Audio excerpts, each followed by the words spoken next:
три вопроса, получается. Откуда он пришел, для чего пришел и куда пойдет.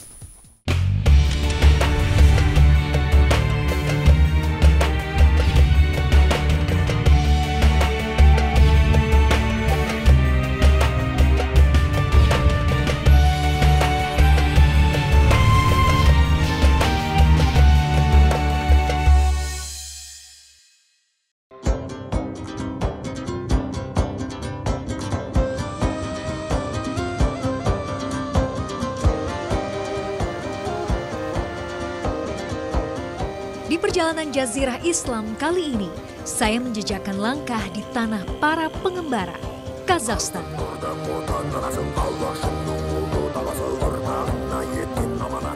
Rumah kaum nomaden yang telah bertransformasi menjadi bangsa yang sangat modern.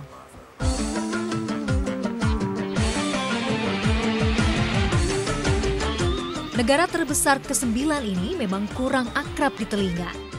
Kazakhstan masih terhitung muda karena baru merdeka pada tahun 1991. Dan tahukah Anda kalau mayoritas warga Kazakhstan adalah Muslim? 70% dari 17 juta jiwa warga negara kaya minyak ini memeluk Islam. Namun komunisme membuat kehidupan spiritual sempat redup di sini. Menjadi bagian dari Uni Soviet selama kurang lebih 70 tahun membuat paham komunis menguasai etnis Kazakhstan. Hal ini berimbas pada dikekalnya kebebasan beragama tidak terkecuali bagi Muslim. Namun kini setelah 25 tahun menjadi negara merdeka, Kazakhstan mulai berbenah. Muslim telah mulai menjalankan syariat Islam dalam kehidupan sehari-hari, dan satu tidak kalah penting, mereka tidak melupakan akar budaya yang menjadi identitasnya.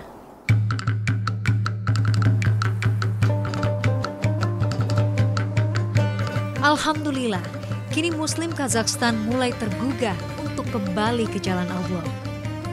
Di kota-kota Kazakhstan, termasuk ibu kotanya Astana, juga sudah mulai banyak dibangun masjid.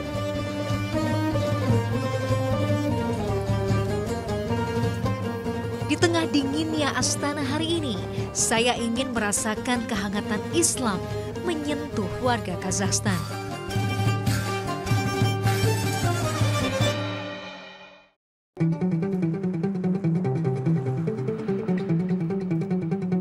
Perjalanan pun saya lanjutkan ke desa Kabanbaybatir, 60 km dari kota Astana. Saya akan mengunjungi rumah keluarga Baklan Daulenov.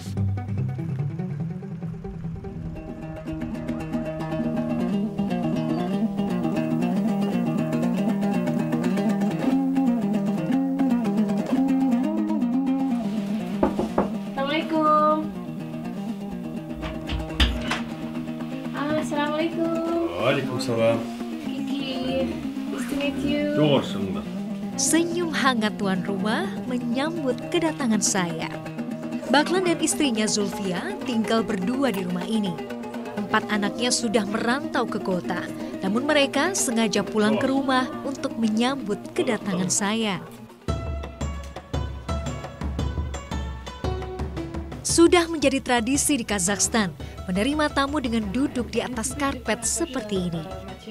Kebiasaan nenek moyang yang tinggal dalam rumah tradisional yurt beralas permadani masih dipelihara hingga kini. Orang Kazakhstan senang menerima tamu. Ada tradisi bagaimana memperlakukan tamu atau disebut konakasi. Mereka akan menyajikan beraneka macam makanan lezat buatan sendiri, termasuk pada tamu yang baru dikenal seperti saya. Keterbatasan bahasa tidak menghalangi kami, bahkan Zulfia tanpa canggung sempat menunjukkan koleksi baju tradisionalnya. Nah, ini barusan saya dikasih sama ibu pakaian khas tradisional Kazakhstan. Jadi setiap daerah punya corak dan juga warna masing-masing. Karena ini sudah zaman modern, pakaian khas tradisional ini sudah sangat jarang digunakan, hanya ketika menghadiri pernikahan dan juga untuk perayaan Nauruz atau menyambut tahun baru musim semi.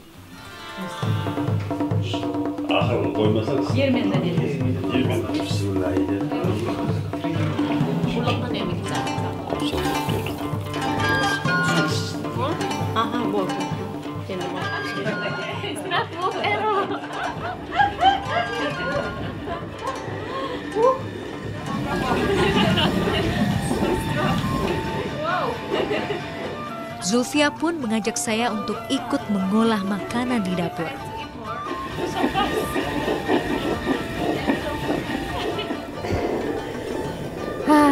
Nah, jadi kalau di Indonesia orang makan nasi, di Kazakh ini makanan sehari-harinya adalah roti.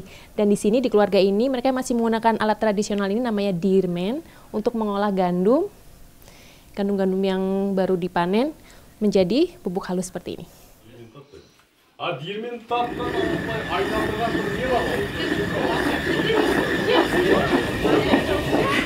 Selain diolah menjadi makanan pokok seperti roti, gandum halus ini juga bisa dibuat camilan bernama jen.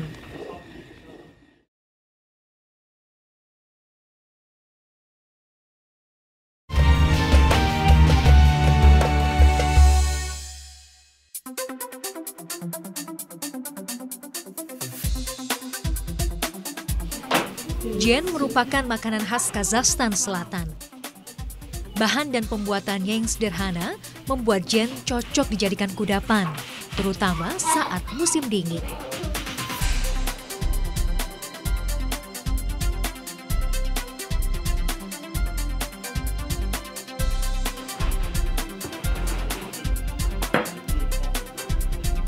Campurkan biskuit yang sudah dihancurkan, gandum halus, gula dan minyak.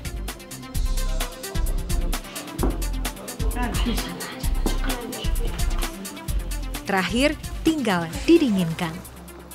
Nah, jadi jens ini lebih enak dimakan ketika dingin. Jadi kita mau menaruhnya di luar karena suhu sekarang sedang minus 18. Jadi kulkas dan suhu di luar lebih dingin di luar. Nah, kita akan taruh sekitar setengah jam.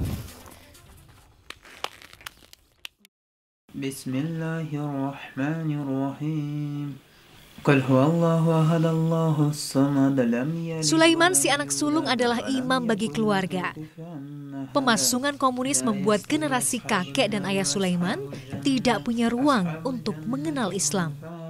Mereka hanya tahu bahwa mereka Muslim yang menyembah Allah, tapi tidak paham tata cara beribadah, bahkan untuk menjalankan sholat.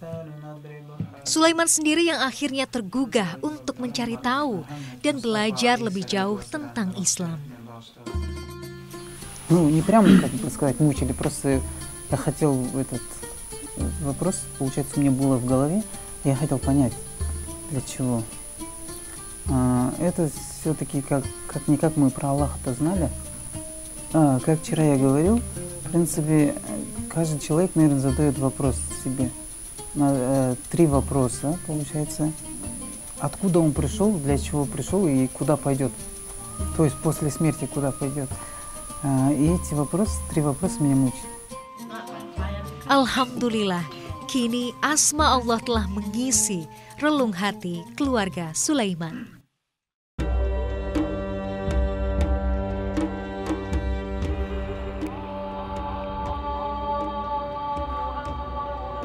Azan sudah memanggil, saatnya menunaikan sholat Isya.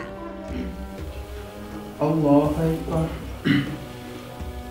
Di atas sajadah, perbedaan kami musnah, menjelma doa hanya bagi Allah. Assalamualaikum warahmatullahi wabarakatuh. Assalamualaikum warahmatullahi wabarakatuh.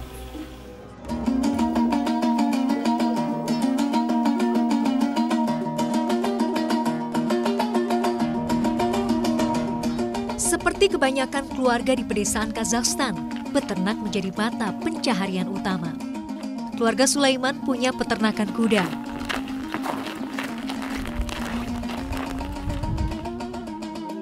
Di istal ini hanya ada 20 ekor, tapi mereka punya 400 ekor lagi di daerah lain, ratusan kilometer dari Kabanpai.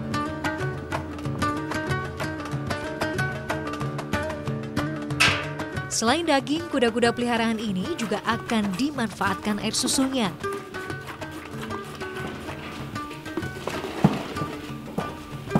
Tidak sembarangan orang bisa memerahnya, hanya yang benar-benar sudah mengenal mereka. Karena kuda bisa berontak dan melukai orang yang tidak dikenalnya.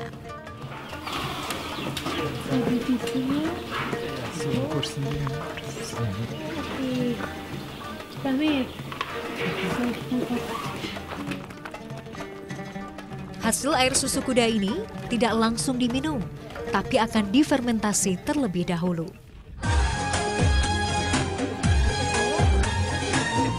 Penjaga peternakan di keluarga Baglan ini yang biasanya mengolah untuk kebutuhan rumah tangga. Pertama, oleskan dulu lemak domba pada wadah kayu ini untuk selanjutnya diasapi.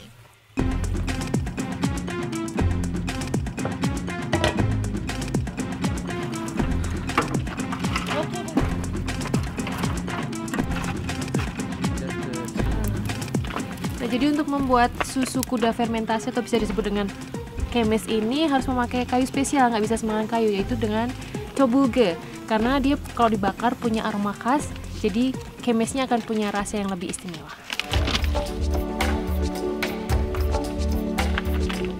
Karena sudah diberi lemak domba, aroma kayu akan mudah menempel, sehingga kemes menjadi lebih kaya rasa.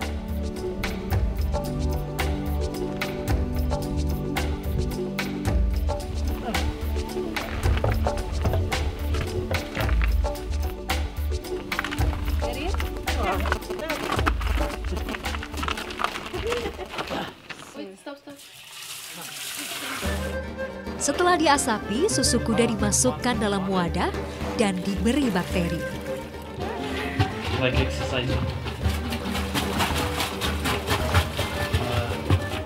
Nah, seperti ini nih cara membuat kemes secara tradisional dengan skala rumahan. Nah, dengan alat ini paling tidak hanya bisa membuat sekitar 10 liter kemes. Dan ini alatnya namanya kebe. Kita harus mencampurnya dengan manual seperti ini sekitar 1-2 jam. Kemudian didiamkan selama 6 atau 7 jam dan baru siap untuk diminum. Kemes adalah minuman favorit masyarakat Kazakhstan yang sudah dikonsumsi sejak ribuan tahun lalu. Herodotus, ahli sejarah dari Yunani, menyebutkan minuman fermentasi ini sudah ada sejak abad ke-5 sebelum Masehi.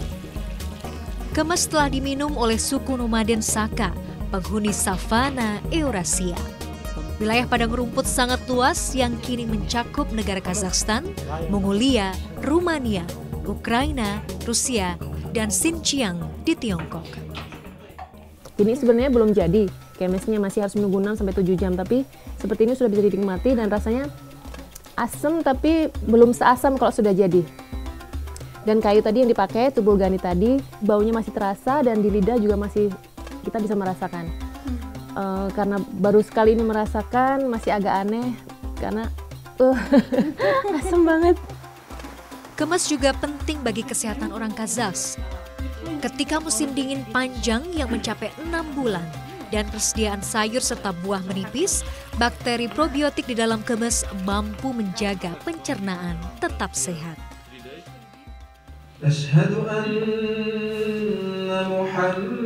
Hanya ada satu masjid di desa Kabanbai.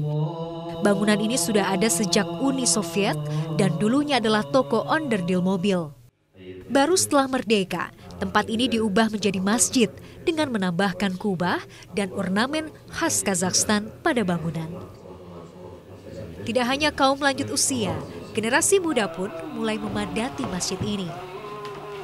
Alhamdulillah, semoga rumah Allah ini semakin meriah dengan lantunan doa.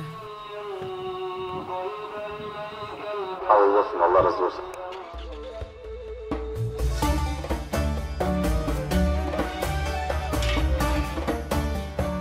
Pantang bagi orang Kazakh untuk membiarkan perut tamu dalam keadaan kosong. Zulfia sang ibu selalu cekatan memenuhi seisi rumah dengan aroma masakan. Menu hari ini adalah besbarmak yang terbuat dari daging kuda. Untuk asupan karbohidrat, Zulfia membuat zaima, lembaran pasta yang akan dimasukkan dalam kuah besbarmak.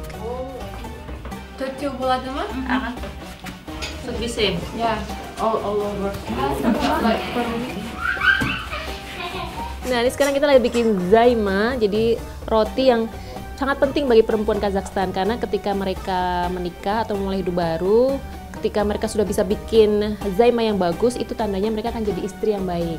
Dan zaima yang baik itu adalah yang tembus pandang, jadi semakin tipis akan semakin bagus.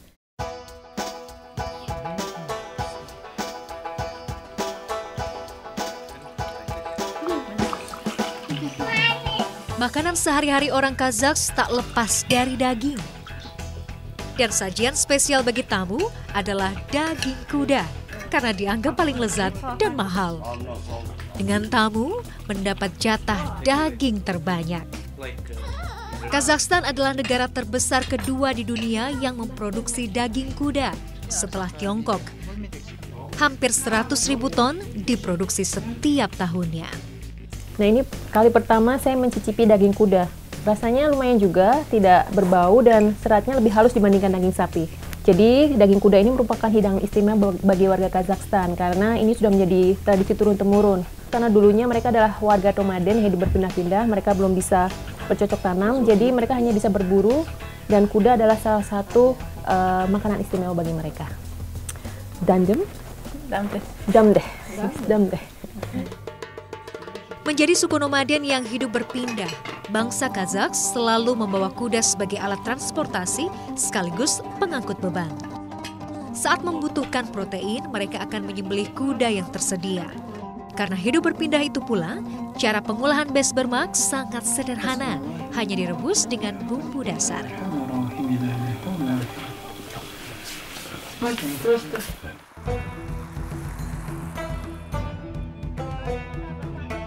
Pertemuan dengan keluarga Baklan menorehkan makna yang dalam. Menjadi Muslim adalah sebuah anugerah yang sangat indah, namun akan lebih bermakna jika nilai-nilai Islami senantiasa diterapkan dalam kehidupan sehari-hari.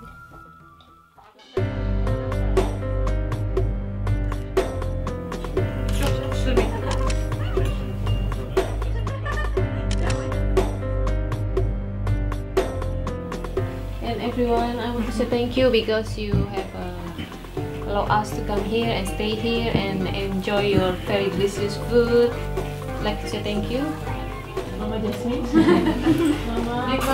Mama. Thank you for everything. Healthy, be healthy. Okay. You too, Bayan. Okay. Thank you very much. And very kind. Welcome. Thank you, Father. Assalamualaikum. Bye.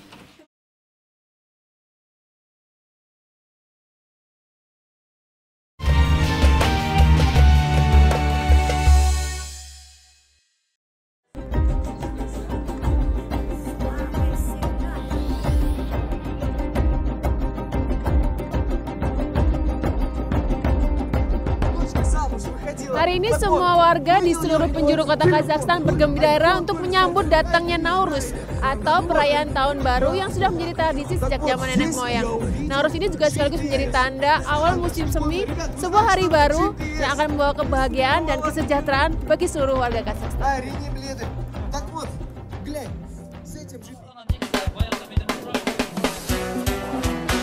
Nauruz adalah perayaan yang selalu ditunggu-tunggu oleh warga Kazakhstan setiap tahunnya. Sehingga cuaca yang masih sangat dingin pun tidak menyurutkan antusiasme mereka untuk memeriahkan festival ini. Nauruz biasa diselenggarakan di alun-alun atau jalanan kota, area publik di mana orang-orang mudah berkumpul. Tua muda akan berdatangan untuk menikmati bermacam pertunjukan, mulai tarian, nyanyian, dan permainan. Nauruz tercatat sebagai festival tertua di dunia karena sudah dirayakan sejak 5.000 tahun yang lalu. Bangsa Persia yang pertama kali merayakan Nauruz hingga kemudian menyebar ke daerah-daerah sekitar di Asia Tengah, Kaukasus, dan Balkan. Nauruz adalah waktu di mana matahari berada tepat di atas garis ekuator yang jatuh pada 21 Maret setiap tahunnya. Nauruz menandai dimulainya musim semi dan waktu bercocok tanam.